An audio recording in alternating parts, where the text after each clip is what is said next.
Hello everyone, my name is Vipra Joshi and I am an assistant professor in St. Andrews Institute of Technology and Management in Electrical Engineering Department. Today I am going to deliver a lecture on subject of computer aided electric machine design. In this video I will be explain design of induction motor. This is unit 3rd topic of 6th semester in electrical engineering branch. Three-phase wound rotor induction motor. It consists of stator core with three-phase winding and a wound rotor with slip ring and brushes and brush holder and two end shields to house the bearing that support the rotor shaft.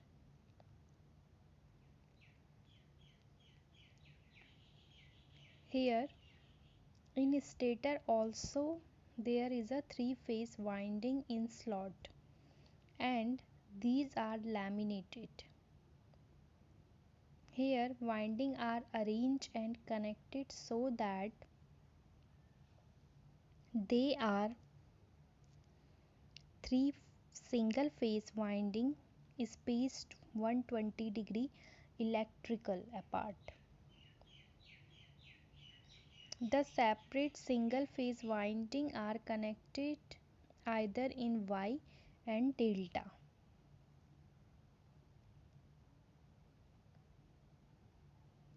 The rotor consists of cylindrical core.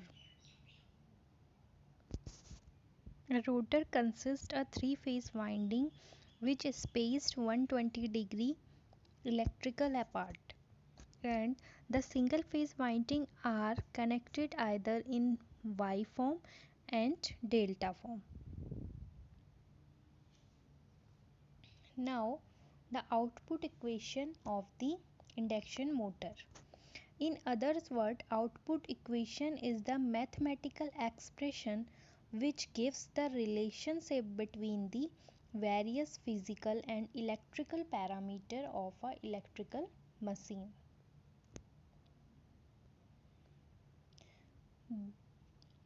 We denote EMF induced per phase in volt and we denote it by EPH, EMF induced in per phase, and IPS means current per phase in ampere and TPH means number of turns per phase.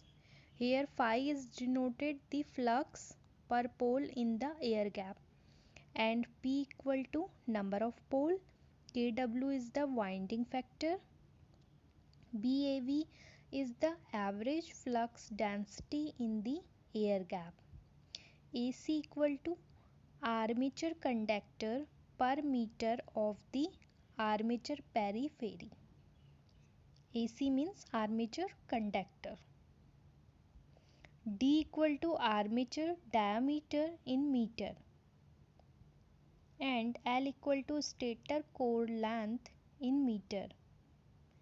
NS synchronous speed in RPS, efficiency, full load efficiency,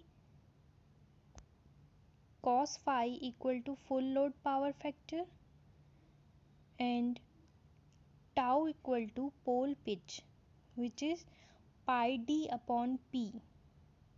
The formula for pole pitch is pi d upon p. So these are the parameter for the design of three-phase induction motor.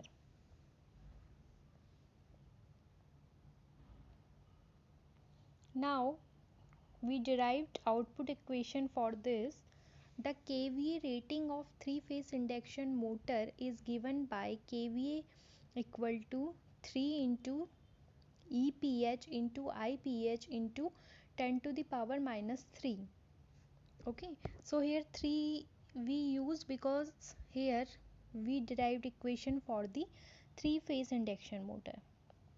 Now EMF induced in three-phase induction motor, we know that EPH equal to 4.44 kW Fi into TPH, where kW is the winding factor, F is the frequency, Phi is the flux, TPS means number of turns per phase. So KVA equations become, if we put the value of EPH in the place of EPS in the KVA equation, so we get here 3 into 4.44 kW into F into Phi TPH into IPH into 10 to the power minus 3. This is the equation number 1. Now, what is the specific magnetic loading? Specific magnetic loading is denoted by the BAV, and it is the ratio of the total flux in the air to the area of flux path in the gap. So total flux in the air gap is denoted by the P into phi, means number of pole multiplied by the phi flux upon area of the flux in the air gap is denoted by pi dl. So we can say specific magnetic loading BAV equal to P phi upon pi dl. This is the equation number 2. Now specific electrical loading denoted by AC, it is the total armature ampere conductor upon armature periphery at the air gap. So here total armature ampere conductor equal to 3 into 2 into IPH into TPH. So in every turn there are two conductors. Okay, so we multiply TPH total conductor into the 2, because in every turn there are two conductors. So we have here 2 into TPH. Okay, so this is the total number, and if we multiply it by IPH, it gives us the total ampere turn in one phase. And if we multiply it by 3, then we can get the total ampere turn, and we can say this is the total ampere turn in 3 phase. So this gives the total armature conductor in 3 phase, which is 2 into 3 into IPH into TPH, and this divided by the pi d, which is the armature periphery at the air gap. Now further we have a relation synchronous speed ns equal to 120 f upon p. So we can write it ns equal to 2f upon p. How? Because we have ns equal to 120 f upon p in rpm. Okay, and we have ns equal to 2f upon p in rps, because we divided this equation by 60. So if we cancel this, we have the value is 2f upon p. Now we have here frequency equal to ns into p by 2, and here we have phi from equation 2. Phi equal to BAV into pi dl upon p. Now from equation 3 we can get IPH into TPH equal to AC pi d upon 6. Here you can derive the IPH into APH, which is pi d into AC upon 6. Now we put all these value in the equation first, here we put the value of phi and the value of IPH into TPH.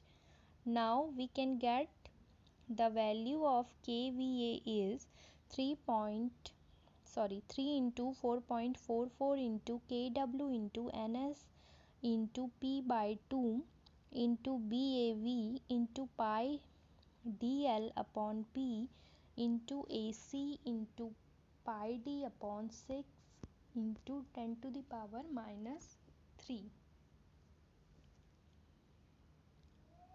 This is the kVA equations. Now we take some terms in the bracket. We take from these terms in the bracket. Here we have a 1.11 into kW into BAV AC pi square into 10 to the power minus 3, which are constant term. So we take it in the bracket and then we denote it by C naught. Okay, where C naught value is 1.11 into kW into BAV into AC into pi square into 10 to the power minus 3. Now we have a equation C naught into D square into L into NS. Here C naught is the output coefficient and D and L known as the main dimension. Now if we want to calculate D square L, then it is the kVA upon C naught into NS. Now we discuss about stator winding design, stator slot design, stator teeth design and depth of stator core. At first we have stator winding design. Stator winding design is the design regarding the total number of turns required and the size of conductor. So how much the total number of turns required and what is the size of the conductor. This decision is taking in stator winding design. Now turn required and calculated as turn per phase. You can see here when we calculated here turn per phase TS equal to ES over 4.44 kW into F into phi. Okay, so this is the turn required in one phase. So if you get the turn required in one phase, then you can easily calculate the turn required into the n phase. You have to multiply it by the number of phases. Okay, so here we have TS equal to ES over 4.44 kW F into phi. Here kW value is the 0.955. So here phi is the unknown parameter. Okay, so we have to calculate before the value of phi. So here we can get the phi by this equation equal to BAV into pi dl upon P.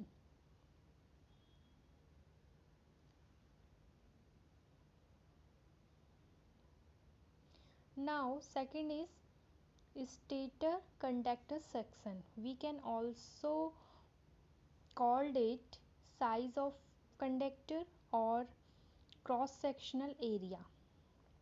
Okay, so here we have the value of stator current is equal to kVA into 1000 upon 3 into ES, but the cross sectional area calculated by the current density equation.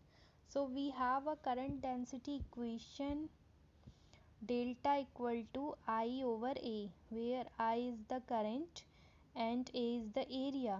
So here we have to calculate it stator current density. So we take current density in the stator equal to current in the stator upon area of the stator.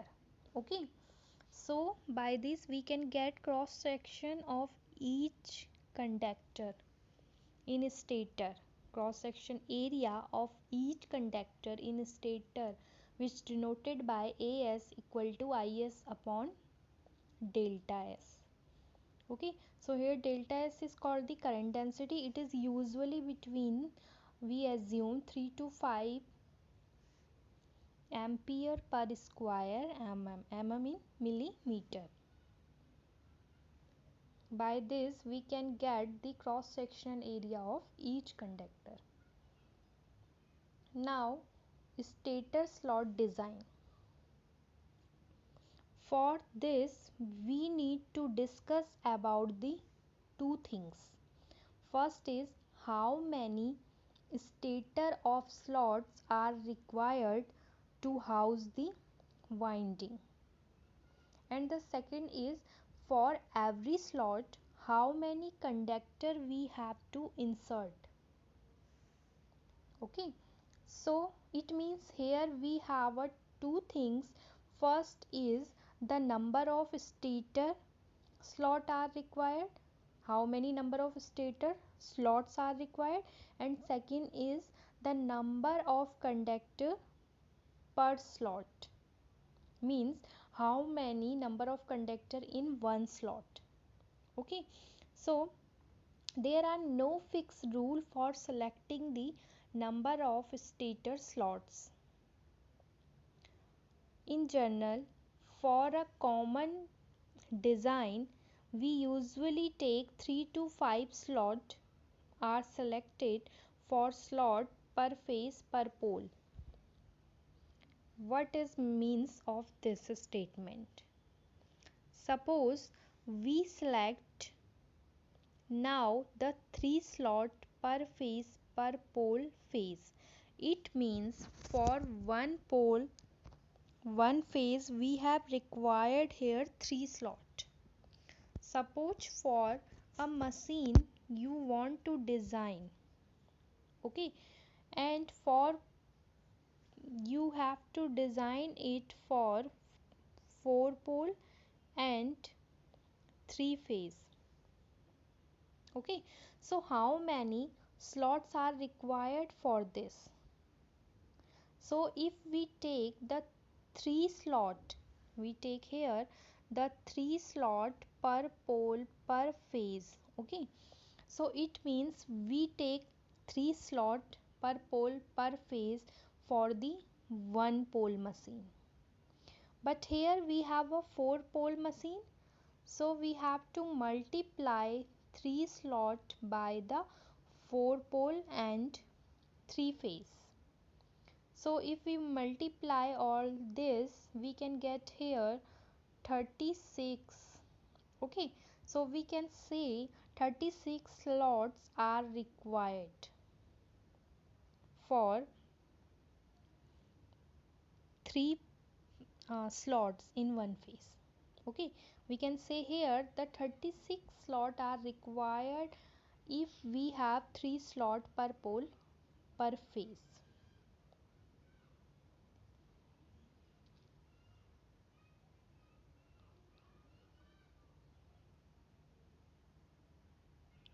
Now number of conductor in per slot. As we know that for every conductor there are we have a 2 conductor, so we multiply ts by 2. So if we want it for the 3 phase, okay, so we multiply it by 3. It means all 3 phase. Okay, all 3 phase we have a total number of stator conductor is 3 into 2 into ts. Okay, so here we have to decide the number of conductor per slot, and we can get it by the total number of conductor. It means the total number of slot conductor divided by the total number of slot. Here SS is the total number of slot. Okay, so when we divided the total number of conductor by slot, we can get the total number of conductor per slot. Okay, so now also the size of each slot we denoted by the, we can calculate by the ZSS into AS upon space factor. Here we take space factor varies from 0.25 to 0.4. So here we have a ZSS into AS. Here ZSS means number of conductor per slot and AS is the cross section area of the conductor. By this we can get size of the each slot. Now the next is the stator teeth design. Once the dimension of the slot is fixed, the tooth dimension is also fixed. But check is applied to see the flux density in the teeth in within the required range. So the useful range of the flux density is 1.3 to 1.7 Tesla. We have to calculate flux density in the teeth, which is denoted by the B into Ts, is phi upon total area per pole. And how we calculate total area per pole? We can multiply number of teeth per pole into net iron length into width of tooth. So here the number of teeth per pole denoted by SS upon P. SS means stator, number of stator, total number of slot in stator, okay, and P is the number of pole, and Li is the net iron length, and width of tooth denoted by W Ts. So here we divided is SS upon P into L into W. Now depth of the stator core. Here you can see the D naught is denoted the outer diameter of stator core and D is denoted the inner diameter of the stator core. Here this is the DSS, distance from here to here, and distance from here to here denoted by DCS, same as from here to here and here to here. Okay, so if we want to calculate the value of D0 minus D, it means this value minus this value, we can get, now these value are the sum of from here to here distance and from here to here distance. So we can see that here distance is DSS plus DCS. So we can say D0 minus D equal to DSS plus DCS, but we multiply it by 2 because this distance we added on both sides. Okay, now we can get by this the equation D0 equal to, means D naught equal to D plus 2 into DSS plus 2 into DCS. This is the depth of the stator core. So this is the design of the induction motor. Thank you.